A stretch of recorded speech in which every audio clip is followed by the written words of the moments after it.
Dopamine Detox Part 4, a three-step method for a successful detox.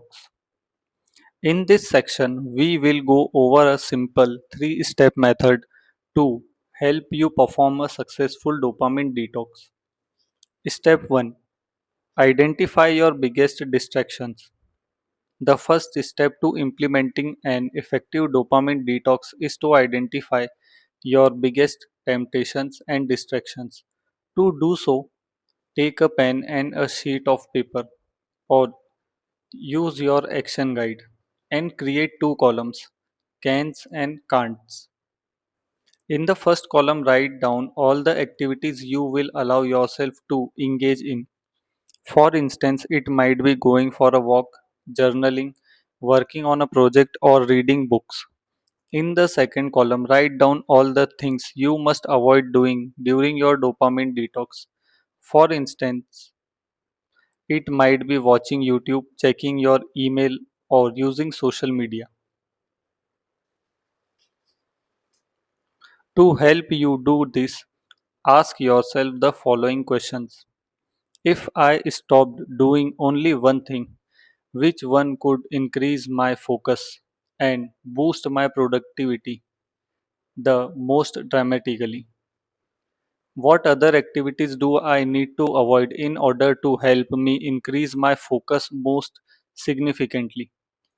Keep asking yourself this question until you are happy with your answers. Once you have completed your list, put it on your desk or somewhere you will see it. It will act as a good reminder of the activities you must avoid. Step 2, add friction. Generally speaking, the harder something is to access, the less likely you are to do it, and vice versa.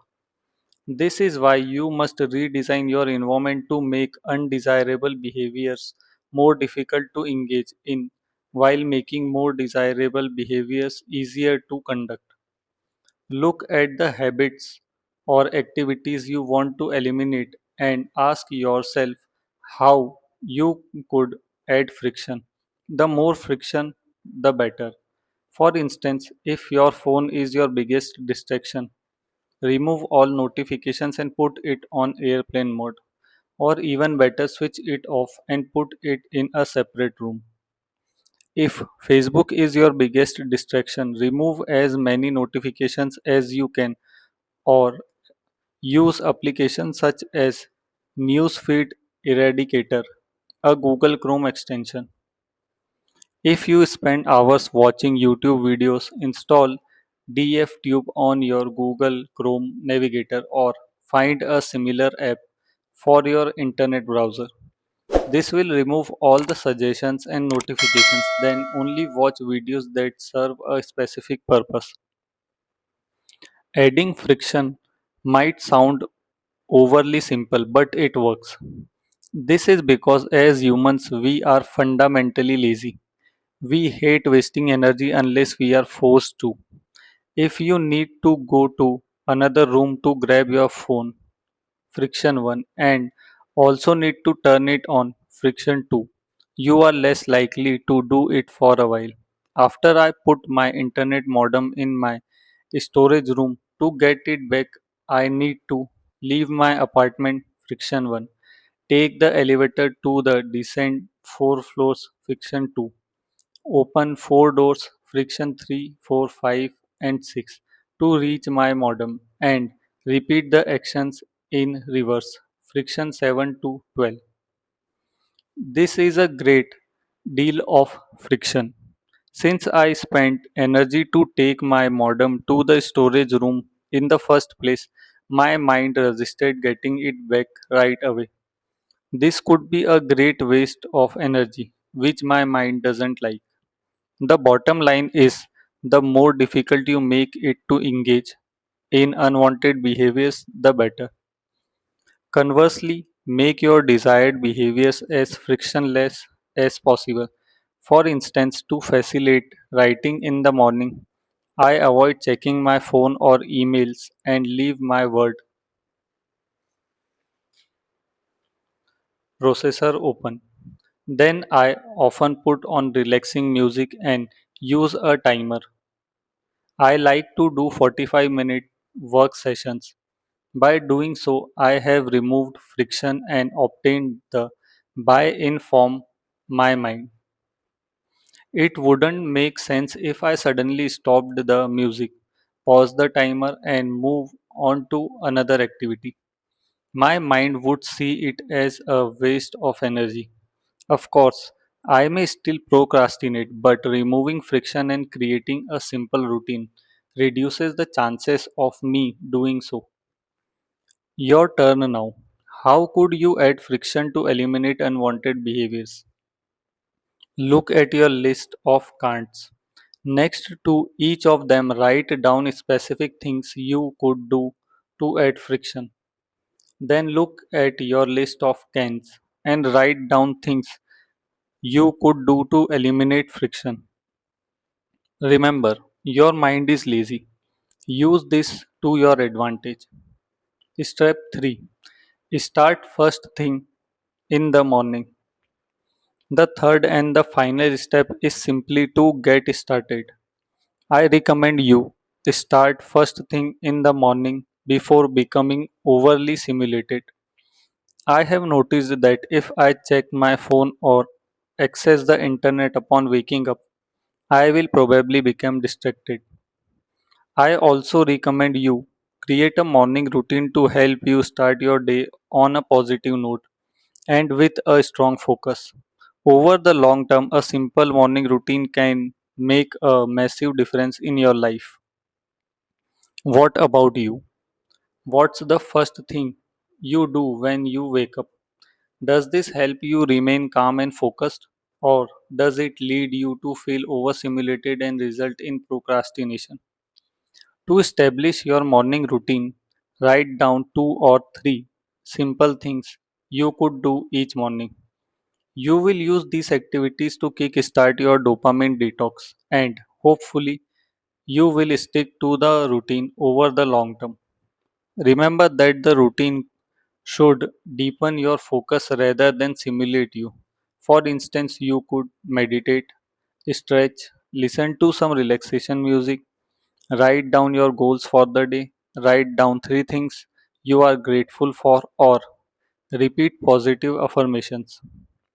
Action step. Using your action guide, create a simple daily routine to follow during your dopamine detox and beyond. To sum up, in order to implement a successful dopamine detox, you should identify your biggest temptations and or distractions and write them down on a sheet of paper. Then make sure you put the sheet in a prominent position.